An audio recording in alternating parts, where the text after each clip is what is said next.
Greetings, everyone. I am back with more bad news. Okay, this story all begins last November 14th of 2017. I ordered one of these, not this one, a different one, a click unit. This is a click thick oil vaporizer from Randy's. This burns up in the 4.2 plus voltage range, so your thick stuff like Rick Simpson oil can be vaporized and inhaled.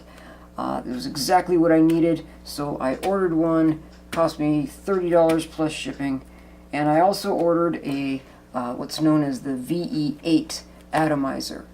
Now, I didn't know it at the time, but the VE8 atomizer had a little design flaw. Everything about it was made out of stainless steel and Pyrex, except for where the pole piece is isolated from the ring on the outside, where the electrical conductivity gets into the coil. That pole piece was mounted in plastic, and the pole piece folded over and shorted out my click unit. Now, I didn't discover this until they replaced that click unit, and I continued using that thing, not realizing that the pole piece had folded over at one point. But anyway, I continued using the second click unit that they sent me. This was a warranty replacement unit, and that lasted all the way up until August 3rd of 2018. So I got almost a year out of heavy use out of this unit. I am really impressed. I love this unit. It's a sturdy little design, and I especially like the fact that it's got a magnetic attachment point where you can just drop your cartridges in. This presents a problem later, you'll see. Now, when that quit, I decided to take it apart and find out what the failure point was, because I love this unit and I wanted to try and preserve it. And if I could simply replace the battery and continue using it, then that's exactly what I was planning to do. I made a short video where I disassembled this unit, and I could determine that the lithium cell was what failed due to a short circuit, and I posted the video, and that same day I got a message from Randy's offering me both a replacement click unit and a charm unit if I would take that video down. Now, I didn't want anyone to be able to hold anything over me. I didn't want to set a precedent where anyone who offers me merch can just silence my voice on YouTube. So I said, you know what, I'm happy to take the video down. There's nothing about the video that says that it's anything other than my favorite unit. It's a well-engineered little piece of hardware. It just suffers from a fatal flaw. If you short-circuit the thing, it'll pop the battery. So the answer is don't short-circuit the thing, correct? I mean, easy peasy, no one needs to get their feelings hurt. They insisted on sending me a charm unit, which failed after 9 days. So the original video, I took the original video down, okay? That one's, it's still out there. It's been put behind the privatized paywall, but the original video where I just simply disassemble a click unit, that was taken down. They sent me this in compensation for removal of my video. This is a charm unit. This is it's got 3 different voltage ranges, whereas this one only has 1. So this is more useful to people who, have interchangeable cartridges. Until this one failed. And the failure mode was not the same as this one. The failure mode on the charm unit acted as though it had simply broken a solder joint. It would still light up, it would still interact when you push the button in click sequences, it would still behave exactly as if it were fully functional, it just would not heat up the oil, which tells me that it's basically a broken wire. And that's, when I took this one apart, that was exactly what I found, was the blue wire that runs from the circuit board to the center pole piece on the base of the coil screw-in adapter. Okay, that wire had broken off at the solder joint. And I can show you exactly why this happens right now. Okay? Bear with me, there's a point to all this. Okay, here's the charm unit. I'm going to try and get this thing up where you can see right down inside there. I'm going to take this empty cartridge and I'm going to screw it into place. Now watch the center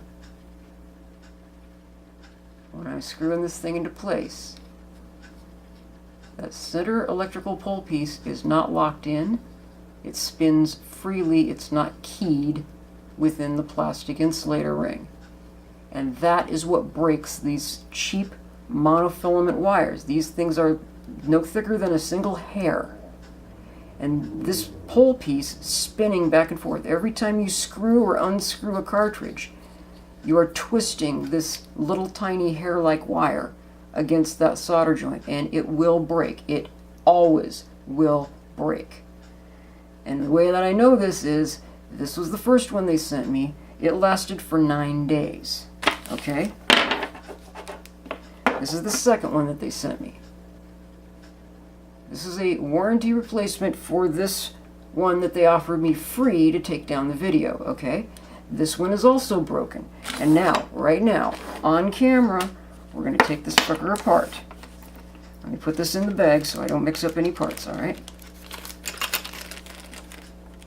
Okay. Charm number 1 is bagged and separated over there with the click unit, okay? Put all my cartridges away. And now we're going to start taking this thing apart. First, got to take off the little lariat lanyard thingy.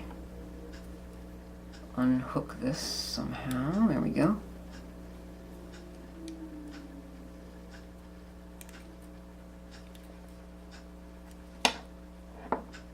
Come on. I suppose I probably could have left this on. It's just going to make things neater if I don't have strings attached, so to speak. Okay. The lanyard is off. Let's get my screwdriver and we'll start taking the thing apart. Now I'm going to put odds on the fact that what we find inside here is that same blue wire going to the same center pole piece on the connection to the screw joint for the coil. And I'm pretty sure we're going to find that that blue wire has disconnected from the solder joint because you're twisting that thing back and forth. Every time you screw a new cartridge in, you are twisting that pole piece. Alright, screw number 1. I apologize if this is going slow. I may at some point decide to make this go faster with wonderful YouTube effects in post. Alright, let's see here. Unscrew. Unscrew. These are tiny, tiny screws. I have to use the eyeglass screwdriver in order to do this, and I can barely see what I'm doing.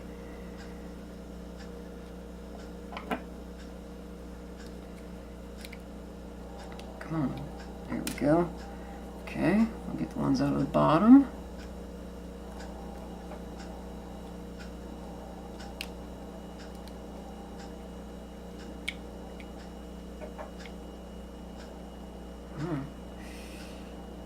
Do this.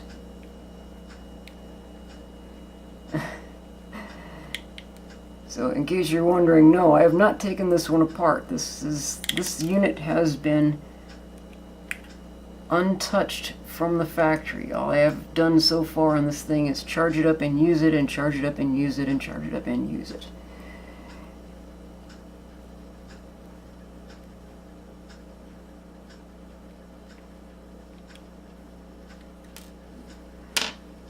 Okay, there's all the screws are out.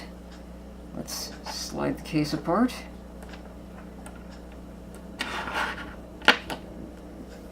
Kids, behave yourselves over there. Alright, here we go. Slide the case apart, and the blue wire is completely hanging loose. So there you have it, folks. The same failure point on both the charm units is the twisting. When you screw the cartridges in, the twisting strains and eventually breaks the blue wire on the center pole piece. This is absolutely a design failure, and Randy's is putting their good name behind bad merch, and this could tank your company, folks. I don't know how to tell you any different. Don't do this. This is not smart. Alright, so I'm going to go find some real wire, and I'm going to resolder these and make working units out of as many of these as I possibly can. I don't know that replacing any of this is going to work. You know, if you're just sending me more of the same, then you've okay. If we're just talking in retail terms here, Randy's has now sent $120 worth of vaporizer units for a $30 investment a year ago. Okay, this is a losing prospect. You got to stop throwing your good name behind bad merch. You go and fix this stuff at the supplier, or else you're going to tank your company. Okay? And here's the other thing, guys. These, I love these units. These are powerful little units, but they're designed so they only fit this size cartridge, or this size cartridge. But this is a larger diameter, and this is a larger diameter still. These are the tanks that come with the charm unit. So you're actually vending tanks that don't fit in these units. You can't cross over because of the diameter of the tanks in the new units. So I'm a little annoyed by that. What I think I might do is take the guts out of a click unit and stick it inside a charm so I can use the lighter tanks and still use the magnetic attachments, because this is something that I want to point out, guys. You're not going to have the wire breakage with the click unit because of the magnetic attachment point. You're not stressing the solder joints underneath the screw pins, the screw joint that where the coil screws in. That's the weak point, is the soldering and the thin wire. These wires are ridiculously thin. I mean, I don't even know how they conduct electricity through this stuff. You know, no significant voltage would ever travel through those thin gauge wires. But anyway, so look at this. I love the magnetic things. I just wish they made them, you know, so they fit the newer cartridge systems. Anyway, so that's a whole lot of complaining and not a whole lot of fixing. Next video will be a whole lot of fixing, because I've got a new soldering iron on order with nice fine tips, and I'm gonna fix as many of these damn vaporizer units as I can, because I'm just sick of having a whole pile of junk that's not functional. So there we go, folks. End of story. I know this is long-winded and tedious, and I'm sorry, but this is my life now. Buying crap that doesn't work.